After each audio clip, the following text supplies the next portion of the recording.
tricky thing because even some of these companies that are functioning here in India, for example, Hydrofacial, like in the US, Hydrofacial has their website where you can find a legit provider.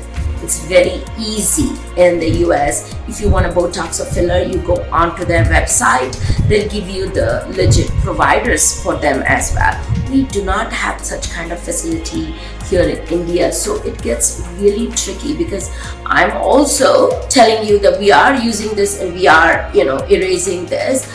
So in India, it's becoming extremely challenging for the consumers to find who is the legit and who is not legit. So we are asking these companies that are registered in India and functioning in India to start providing this kind of a thing where they can put out who is their certified legit providers. That way people can go on to their website and pull out. And unfortunately, we don't have that. So it gets really, really tricky. Honestly, I don't have a proper answer for it because we don't have any of those systems put in place. And that is the reason we see a lot of mishaps happening in India.